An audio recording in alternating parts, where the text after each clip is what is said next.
About this warning, we're about to show you video of an extremely violent home invasion. A man breaks into the home of a woman and her kids. The 3-year-old watching the violence unfold right in front of her. The mom is beaten senseless. A second warning, I mean this. This video is graphic, but to tell the story properly, we need to show you what happened.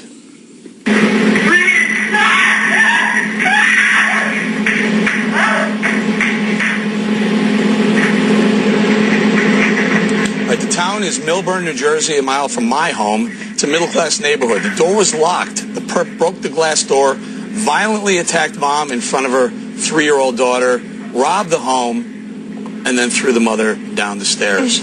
That dirtbag is still on the loose. Home invasions are increasing at an alarming rate, so we ask, do we really want to make it more difficult for law-abiding moms and dads to protect our families, our homes, our kids? And hey, gun control advocates, if that was your wife or your mom or your sister, you still want to take the firearm out of their hands. Right. Kimberly, you're a single mom. This has to scare the living daylights out of you. It's awful because you feel so vulnerable. She's there with her child, and the child has to witness this, which is traumatic, and to mess up the child to see this and feel defenseless and not understand what's going on. That's your home. She's probably never going to want to live there for the rest of her life because every time she walks past that stairway or tries to go downstairs, she's going to remember about this. Now, this is why I'm for strict laws and truth in sentencing in terms of situations like this. A home invasion robbery, you go into someone's home, and if did he have any weapon on him, etc., because that's going to provide extra enhancements. His weapon, Kimberly. That man, his fist was his weapon. Greg, let me talk to you about that a little bit. The gun. So you can put him away longer, is my point. Right. Does this not make the case for easing gun control laws instead of increasing them? Completely. Imagine if there was a vitamin that reduced your chances of becoming a victim of violence. Vitamin G. And that's a gun. Most recent government study, this is the biggest study right now, shown that defensive use of guns by victims is as common as guns used by criminals, between 500,000 and 3 million uses every year. Also, studies show defensive use of guns lowers your injury rate compared to victims who don't have guns. She pulled out a gun, and if she shot that jerk, she wouldn't be as injured. And as far as I'm concerned, that guy should be dead. If he had entered a house that had somebody had a gun, he would be dead. Bob, I want you.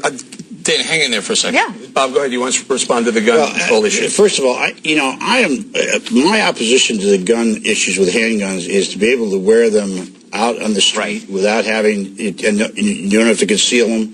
Well, I have absolutely no problem with somebody having a gun in their home to protect their home. I mean, that's always been the case. I doubt whether this woman could have gotten to a gun in time, but maybe she could have. But there was a period of time when he went upstairs. But I don't have a problem in your own home being able to have weapons to protect yourself. My problem is carrying them into the community at large and jeopardizing other people. Dana, you want to? Well, I agree. Maybe she would not have been able to get one. But if the perpetrator had even for a second thought that she might have had one, then maybe he wouldn't have done this horrible thing. Plus, this is a very responsible person. The reason that we have the video is she had a nanny cam. The reason you have a nanny cam is to make sure that your child is being well looked after by the nanny. So this is a responsible person who would have done all the right checks, and I would imagine. I hope it helps catch. But it's a horrible video, and violence like that you see in a movie is very different from seeing it raw like that. It really is upsetting. I will tell you, this happened about a mile from my house, and my wife called me and said, "You got to see this video." When I saw it, we got to talk about this a little bit. In a nice neighborhood too. In a middle-class neighborhood, the door was locked. The guy kicked through the door. It can happen. The point is, it can happen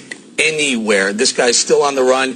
Here's a New Jersey tip line. Turn him in. Here's a couple of $20,000 reward. I think that number's going to go up. By the way, really quick, this guy, they might have picked up Prince something, because when you do something that bold, you're usually a recidivist. You've done a home invasion or this type of very bold robbery, not just like, pickpocketing someone on the street. Right, and last thought, my wife literally says, we have a Kimber and we have an over-under shotgun. She said, I think I'm going to learn how to use those guns. Mm-hmm. Greg sent me this copy of this survey about guns, and two things struck me. One is, in your homes, people tend to use them a lot to defend themselves. There's not as much out in the street. And secondly, the downside of it is, didn't you say that where there are guns in the house, suicide rates tend to go up? Well, they said that there's a pretty dramatic link between gun purchase and suicide, but that could be because people buy the gun to intend to kill themselves. We're going to leave it there. Next.